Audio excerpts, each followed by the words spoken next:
Work Pro. Sa natin, no? Dito sa nakalagay yung tool. Meron siyang bag, wala siyang hard case. Meron siyang soft bag na kasama. So, ito yung ating oscillating multi-tool na gawa ni Work Pro.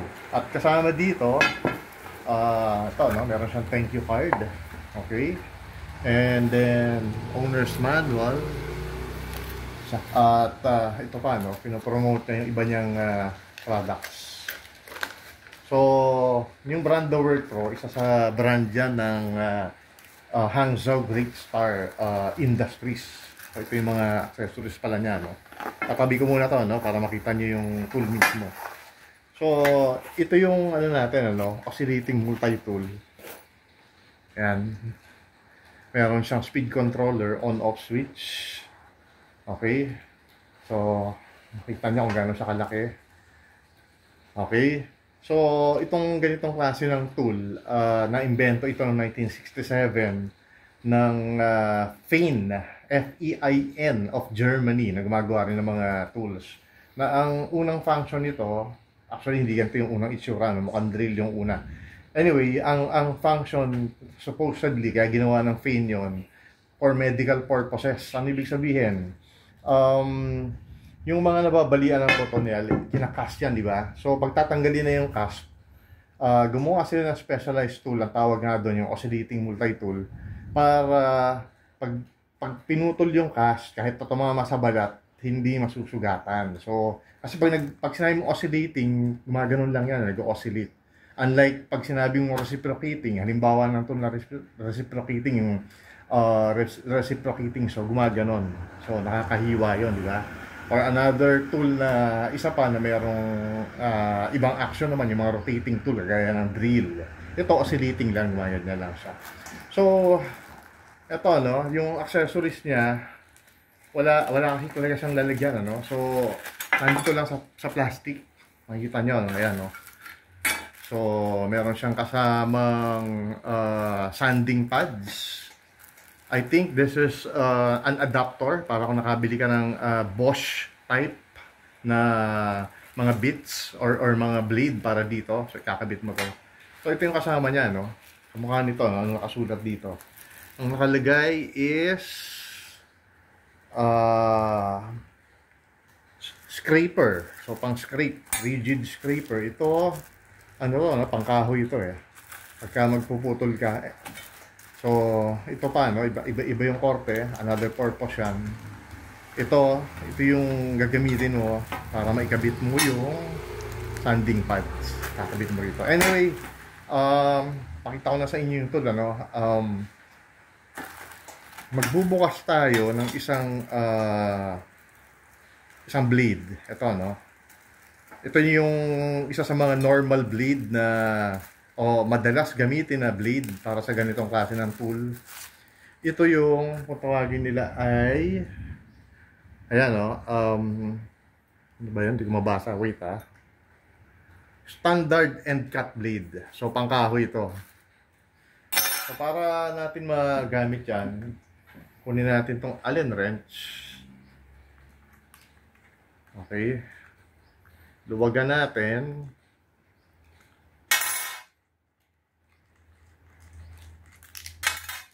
Kabit natin to. At ikabit natin uli yung lock. Oops, sorry. Madali lang naman, kaya dumulas yan sa kamay ko. Madali lang ikabit ito. Meron naman siyang guide, may pins. So, ilagay mo lang doon sa pins. And then ito, meron din siyang notch. Itapat mo rin yung mga notches na doon sa pins. And then, saka mo ngayon ibalik yung retaining screw.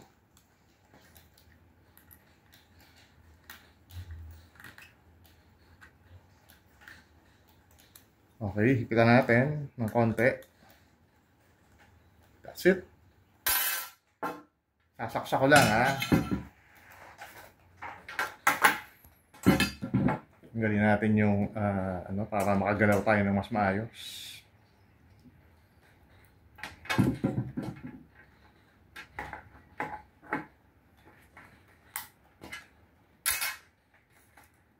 So, on natin.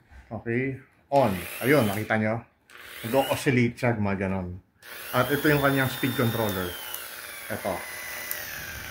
Okay. Pag number 1, sobrang bagal. Mukhang tingin ko hindi makakaputol yan. No? Arbitrary numbers lang to. Ikaw na yung bahala tumansya. At hindi ito infinite variable speed.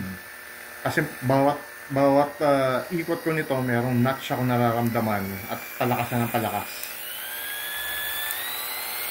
Nag-vibrate siya. Now, testingin natin kung anong performance nito. So, meron ako ditong kahoy. No? Itong kahoy na to, scrap wood. Pero makikita nyo, dense siya. Medyo mabigat ng konti. So, medyo may katigasan tong kahoy na to. So, testingin natin, ha. Laligay ko siya sa, okay, siguro mga, yan, between 3 and 4. And then, I'll turn it on. Testingin natin.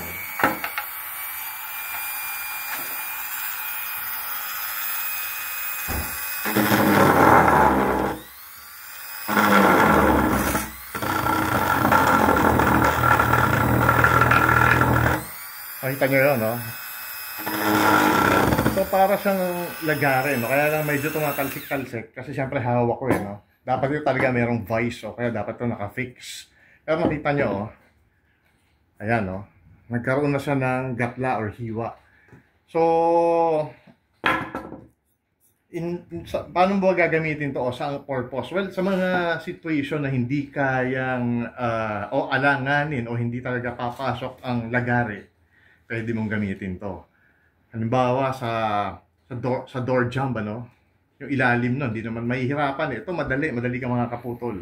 Sa pader na let's say gawa sa plywood or plyboard, pwede mo itong gamitin pa ganun. Yan.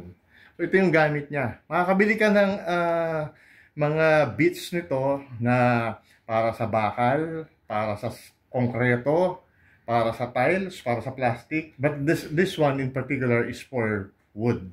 At medyo pino siya. Oh. Tingin ko makakabili ka ng mas malaki ang ngipin. Eh. So yun ang gamit nito.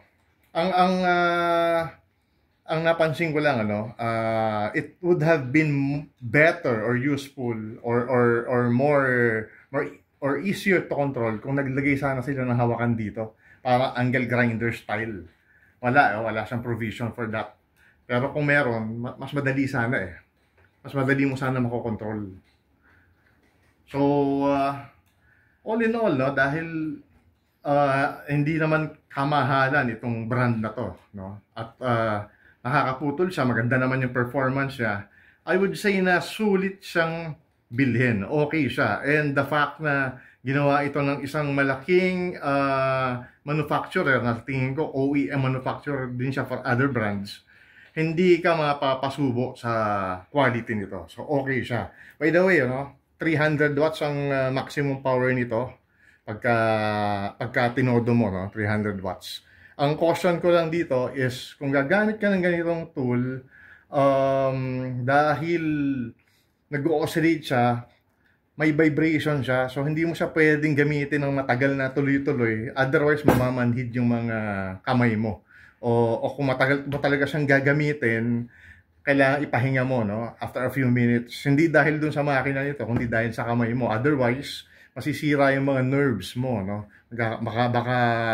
Baka mawala ng pakiramdam yung kamay mo and ang isa pang danger nun is later on baka hindi ka na ma-agree. So, yung ganitong tool hindi pang tuloy-tuloy na pang matagalang gamit ito.